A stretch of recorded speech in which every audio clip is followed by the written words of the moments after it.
جناب خالد مصطفیٰ صاحب سے گزارش ہے کہ وہ تشریف لائے اور غلام محمد قاصر کے حوالے سے بات کریں۔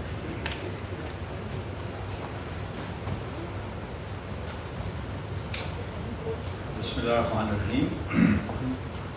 قابل صدر احترام جناب افتخار عارف، جملہ مہمانان کرام اور معزز خواتین و حضرات، السلام علیکم۔ آج کی تقریب میں مجھے اپنے ہمدم دیرینہ جناب ڈاکٹر طارق ہاشمی کی کتاب غلام محمد قاصر فن و شخصیت پر بات کرنی ہے۔ یہ کتاب اکادمی ادبیات کے 1990 میں شروع کیے گئے سلسلے پاکستانی ادب کے معمار کا ایک تسلسل ہے۔ حال ہی میں میری اور شاپ ستر صاحب کی کتاب بھی اسی سلسلے کے تحت شائع ہوئی۔ خواتین و حضرات، اردو غزل کے منظر نامے پر جب نظر ڈالتے ہیں تو 20ویں صدی کی 8ویں دہائی میں جو چند نمایاں نام ہمارے سامنے آتے ہیں ان میں ایک نام غلام محمد قاصر کا بھی ہے۔ میں ادب کے ایک طالب علم کی حیثیت سے کالج کے زمانے سے ہی غلام محمد قاصر کے نام سے مشناس ہوا۔ ان کے جداگانہ اسلوب نے ادب کے قارئین کو اپنی طرف متوجہ کیا۔ مجھے ان سے ملنے کا شرف تو حاصل نہ ہو سکا کہ جب 2001 میں میری پوسٹنگ ڈیرہ اسماعیل خان میں ہوئی تو وہ اس دار فانی سے رخصت ہو چکے تھے، مگر ڈیرہ اسماعیل خان میں قیام کے دوران ان کے بارے میں جاننے کا بہت زیادہ موقع ملا۔ جناب سعید احمد اختر اور شاپ اختر کے والد الطاف اختر اور محمد ابراہیم ذوق جیسے بزرگوں کی نسبت سے ان سے میں نے بہت کچھ سنا۔ ڈاکٹر طارق ہاشمی اور ڈاکٹر شاپ اختر جب یہ دونوں ڈاکٹر نہیں تھے تو ان کی زبانی قاصر صاحب کی بہت ساری شاعری سنی اور اتنی سنی کہ ان کا زیادہ تر کلام بہت سارے لوگوں کی طرح مجھے بھی ازبر ہو گیا۔ بھلا ہوا اکادمی ادبیات پاکستان کا کہ انہوں نے غلام محمد قاصر کی شخصیت اور فن کے حوالے سے کام کرنے کے لیے ایسے فرد کا انتخاب کیا جو اس موضوع پر سند کا درجہ رکھتا ہے۔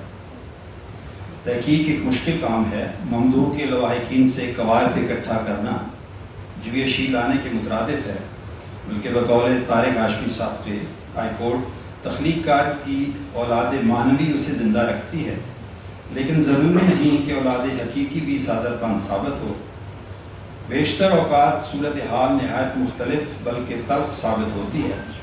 غلام محمد قاصر اس سلسلے میں نہایت نصیب والے تھے کہ ان کی اولاد حقیقی ان کے حق میں نہایت سعادت مند ثابت ہوئی، ان کو۔ لیکن خواتین و حضرات، میں سمجھتا ہوں کہ طارق ہاشمی بھی بہت خوش قسمت آدمی ہیں کہ انہیں ایک ایسی شخصیت پر کام کرنے کا موقع ملا جس شخصیت کا پورا خاندان این خانہ ہمہ آفتاب است کے مصداق ہے۔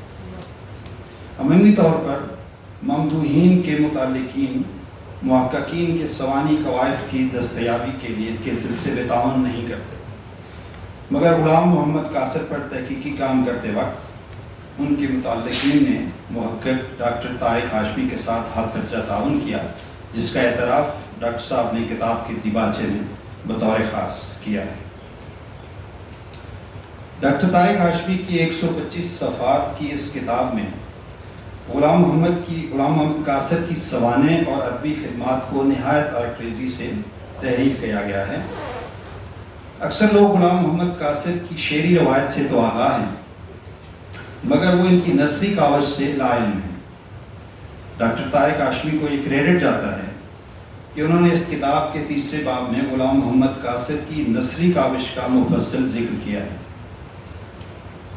خواتین و حضرات، چونکہ ہمارے بڑے بے تکلف دوست ہیں اور ویسے بھی اس مضمون کو میں تھوڑا سا بہت خوش طریقے سے میں نہیں لکھنا چاہتا تھا، تو چند باتیں ڈاکٹر صاحب جو ہیں، اچھا یہ کتاب مجھے کل ہی موصول ہوئی، ورنہ میں کمپوزنگ کی زیادہ غلطیاں نکالتا، تو چند کمپوزنگ کی غلطیوں کے بارے میں تھوڑی دلچسپ بات ہے کہ کمپوزنگ کے اغلاط میں کچھ جملے بہت دلچسپ رقم ہو گئے ہیں۔ صفحہ نمبر 16 پر درج ہے کہ قاصر صاحب نے والدہ کی وفات کے بعد انوش سے شادی کر لی۔ انوش میں غالباً آخری 2 حروف واو اور شین اضافی ٹائپ ہو گئے ہیں، اصل میں یہ انوش نہیں بلکہ ان لکھنا چاہتے تھے۔ ہم سب جانتے ہیں کہ غلام محمد قاصر صاحب کی زندگی میں کوئی انوش نہیں تھی، اور اگر ہوتی تو یقیناً سلمہ بابی کو پتہ ہوتا، کیونکہ بیویوں سے زیادہ شوہر کا میرے میراث کون ہوتا ہے۔ جی وہ ڈاکٹر صاحب کی شرارت ہے سر۔ اچھا، کمپوزنگ کی ایک اور غلطی اس کتاب میں، جس میں کتاب کو فرنگی زبان کا ٹچ دیا گیا ہے، وہ سطح نمبر 23 پر مجھے نظر آئی کہ غلام محمد قاصر کی تقدیسی شاعری پر مشتمل مجموعے سر شاخ یقین کے صفحات MS@13 مارچ 1974 ہے درج۔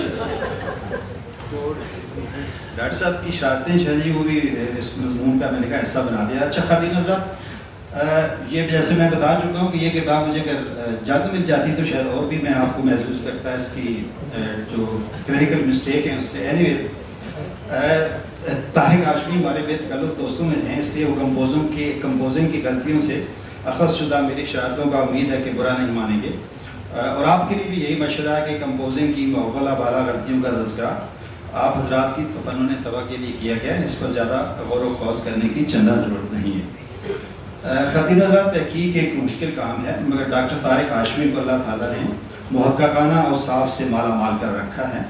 انہوں نے نہایت استقامت، ذمہ داری اور غیر جانبداری سے نامعلوم کو معلوم کرنے کی صحیح کی ہے، جو تحقیق کا اصل مقصد ہوتا ہے۔ ڈاکٹر صاحب نے اپنے تحقیقی عمل کی بنیاد منطقی اور معروضی معیارات پر رکھی ہے، اور انہوں نے ذاتی جذبات و تعصبات کو کسی بھی سطح پر تحقیقی عمل میں داخل نہیں ہونے دیا۔ محقق نے تمام تر موصولہ مواد کا تجزیہ کیا اور چھان پھٹک کے بعد صرف اس مواد کو اپنی تحقیق میں شامل کیا جو مستند تھا۔ اگر کہیں قیاس اور تخیل کی ضرورت پیش آئی تو تحقیقی اصولوں کے مطابق اسے دلائل کی روشنی میں پرکھا اور جانا گیا۔ تحقیقی کام میں ماخذ نہایت اہمیت کا حامل ہوتا ہے۔ ڈاکٹر صاحب نے اکثر اوقات بنیادی ماخذ سے استفادہ کیا، ذاتی اور سرکاری دستاویزی ریکٹ کو اہمیت دی گئی، اور حسب ضرورت زبانی روایات سے بھی استفادہ کیا گیا۔ گویا انہوں نے تحقیق کے لیے حصول مواد کے تمام طریقوں اور وسائل کو بہترین طریقے سے استعمال کیا، جس کے لیے ڈاکٹر صاحب مبارکباد کے مستحق ہیں۔ میں دعا گو ہوں کہ اللہ تعالیٰ ڈاکٹر طارق ہاشمی کی توفیقات میں مزید اضافہ فرمائے۔